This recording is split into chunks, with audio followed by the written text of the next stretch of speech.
India has been at the last 6 G7 conferences. It's one of the biggest and fastest growing economies in the world. We need to sell our natural gas, our civilian nuclear power technology, and other resource projects to India. Having India there also matters to everybody else. I think there was a strong push from other G6 to have India at the table. देखिए G7 का इजलास जो है उसमें पहले तो ये खबर आई कि जी भारत के जो वजीर आजम है नरेंद्र मोदी उनको नहीं बुलाया जा रहा, लेकिन हमारे लिए बदकिस्मती ये है कि हमें इसका नुकसान होगा।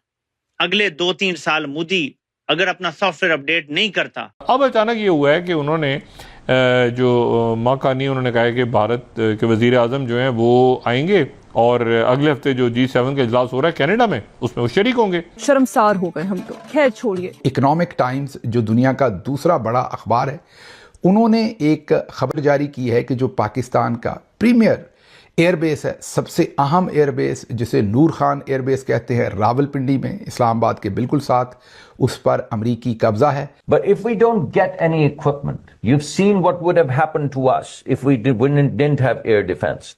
We would have been rubbles. We'd be pulling out 60,000 kids from the rubble of schools, and when 80 planes come at you, 80. जो हमला किया था ऑपरेशन संधूर के अंदर, जिसको इंडिया संधूर कहता है, वो जो नूर खान एयरबेस को निशाना बनाया था, कहीं इस वजह से सदर ट्रंप और अमेरिका इतने गुस्से में तो नहीं है। जय हिंद दोस्तों, कुछ दिन पहले तक ये खबर फैलाई जा रही थी कि मोदी जी को G7 में इनवाइट नहीं किया गया है, नरेंद्र मोदी कनाडा नहीं जा रहे हैं G7 में पार्टिसिपेट करने।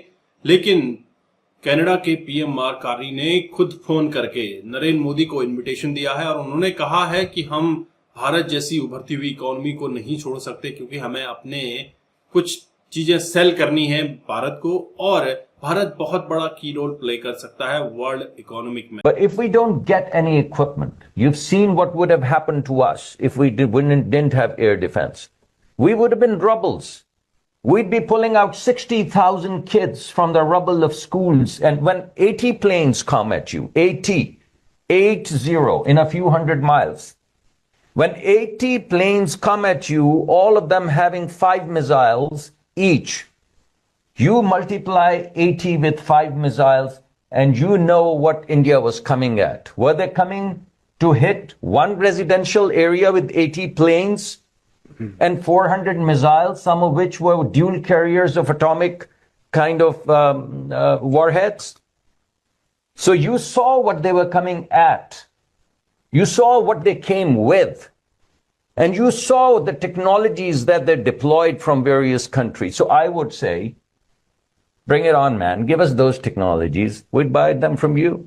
वॉल स्ट्रीट जर्नल सबसे बड़ा अखबार है दुनिया का। ये हम बिजनेस की वर्ल्ड के अंग्रेजी अखबारात की बात कर रहे हैं, उसमें ये दूसरा बड़ा दुनिया का अखबार है। उन्होंने स्टोरी ये की है कि पाकिस्तान का जो नूर खान एयरबेस है उसके ऊपर अमेरिका का कब्जा है, या वो अमेरिका के कब्जे में है या अमेरिका के कंट्रोल में है, और पाकिस्तानी फ़ौजियों को या पाकिस्तानी फ़ौजी अफसरान को वहाँ जाने की इजाज़त नहीं है। हवाला वो दे रहे हैं एक वीडियो का, और वीडियो वो इम्तियाज़ गुल साहब की जो वीडियो है उसका हवाला दे रहे हैं, और वो वीडियो इस वक्त सोशल मीडिया के ऊपर सरफेस भी कर रही है। ज़ाहिर है ये किसी को नहीं पता कि वो वीडियो कब की है, ये भी हो सकता है कि वो वीडियो पुरानी हो। लग मुझे यही रहा है कि वो थोड़ी पुरानी है, बट पुरानी हो या नहीं हो, दोनों सूरतों में ये बात तो बहुत ही तशवीश की है कि वहाँ पर अमरीकी कब्ज़ा या तो रहा है, कब्ज़ा या इस्तेमाल या तो रहा है या अभी भी है। तो सवाल ये है कि क्या माजी में रहा है, अब नहीं है, या अभी भी है। बहरहाल ये जो इकोनॉमिक टाइम्स है ये इंडिया के तकरीबन 12-14 शहरों से छपता है, बड़ा अखबार है, और उन्होंने जो हवाला दिया है वीडियो का, वो वीडियो भी सोशल मीडिया के ऊपर पड़ी हुई है। उस वीडियो में इम्तियाज़ गुल साहब ये कहते हैं कि एक मौके पर तो जब पाकिस्तानी अफसरान ने अमरीकी फ़ौजियों से किसी सामान के बारे में पूछा जो लाया गया, तो उन्होंने उन्हें मना किया कि इस बारे में मत पूछें, ये आपका कोई लेना देना नहीं। और जब उन्होंने ज़ोर दे के पूछा तो उन्होंने उन पर बंदूक तान ली। इम्तियाज़ गुल क्या कह रहे हैं ये ज़रा सुन लीजिए। जो भी चीज़ वो लेके आए कि नूर खान बेस पे जितने भी अमरीकी तैयारे इब्तिदा में आते जाते थे, अब मालूम नहीं होता था कि उनके पास कार्गो क्या है, उन जहाज़ों में है क्या। वो पाबंद थे इस बात के कि जो भी चीज़ वो लेके आएंगे वजारत खारजा को और वजारत दिफा को वो ज़रूर मुत्तले करेंगे कि इसमें है क्या। लेकिन जनाब वो उन ये समझ बैठे थे कि शायद नूर खान बेस उन्हीं का हो गया है, मुकम्मल तौर पे उनकी निगरानी में है। और यही वजह थी कि एक मरतबा एक हमारे एयरफोर्स के अफसरान ने कुछ पूछने की कोशिश की वहां पे जो अमेरिकी मरीन थे, जब सामान जहाज़ों से उतर रहा था तो उनको कुछ शक हुआ। जब शक हुआ तो उन्होंने पूछा कि है क्या, तो उसने कहा कि सॉरी हम आपको ये नहीं बता सकते, तो हमारा अमेरिका का सामान है। तो जब हमारे अफसरान ने थोड़ी सी मुजामत की तो अमेरिकी मुहाफिज ने या मरीन ने पिस्तौल निकाल लिया, सर पे पिस्तौल तान लिया कि आपको इस बात का कोई इख्तियार नहीं है, you are not authorized to ask this question. सुन लिया आपने। अब ये सूरत हाल है। अब इस वीडियो को जब मैं देखता हूं तो मुझे ये लगता है कि ये वीडियो थोड़ी पुरानी है। मुझे ये लगता है कि ये जो इकोनॉमिक टाइम्स हैं इनके हाथ ये वीडियो अब लगी है। ये वीडियो अभी की नहीं है लेटेस्ट, ये थोड़ी पुरानी या ये माजी की वीडियो है। लेकिन भले ये माजी की है उसके बावजूद ये जो इंकशाफात उन्होंने किए हैं इसकी बेस पर जो इकोनॉमिक टाइम्स है वो लिख रहा है कि कहीं इस वजह से अमेरिका में और हर जगह तरथल्ली तो नहीं पड़ी कि जो हमला किया था ऑपरेशन सिंदूर के अंदर, जिसको इंडिया सिंदूर कहता है, वो जो नूर खान एयरबेस को निशाना बनाया था, कहीं इस वजह से सदर ट्रंप और अमेरिका इतने गुस्से में तो नहीं है कि वहाँ पर अमेरिकी फौजी थे और उन पर ही ये हमला कर डाला।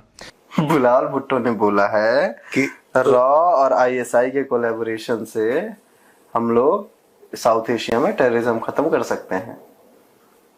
ये कहाँ पे क्या ये को माल फूंकता है? चाहिए आपको भी?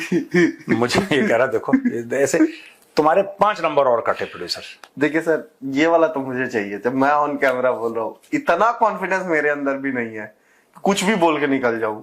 हाँ, क्या बोला इसने कि रॉ और आईएसआई? हाँ, इसने बोला है कि cooperation between his country and India's intelligence agencies could significantly reduce terrorism in South Asia। आज भाई साहब का मतलब सामना तो क्या, आज शशि थरूर भी वही है। I want that। चाहिए ना?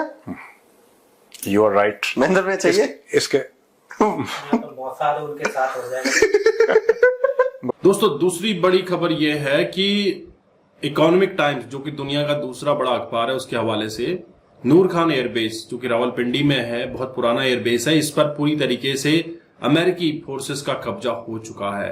दोस्तों, क्या पाकिस्तान ने अपना प्रीमियम एयरबेस अमेरिका को सौंप दिया है, या इसी तरह से पाकिस्तान अपने एयरबेसेस, अपने पोर्ट्स, अपने मिनरल्स के जो माइंस हैं, ये बेचता रहेगा और पाकिस्तान की आवाम को क्या मिलेगा? बाबा जी का ठुल्लू। दोस्तों, इसी तरह से पाकिस्तान चलता रहा तो पाकिस्तान ज्यादा दिन का मेहमान नहीं है। वैसे भी पाकिस्तान ने जो हदें पार की थी उसका रिजल्ट उसे ऑपरेशन सिंदूर में मिला था। अब धीरे धीरे, जैसे नरेंद्र मोदी कह रहे हैं कि operation Sindoor is still on, तो कहीं ना कहीं पाकिस्तान इस डर में है कि भारत फिर से अटैक ना कर दे हमारे बड़े शहरों पे। आप क्या सोचते हैं? अपने विचार जरूर कमेंट कीजिए।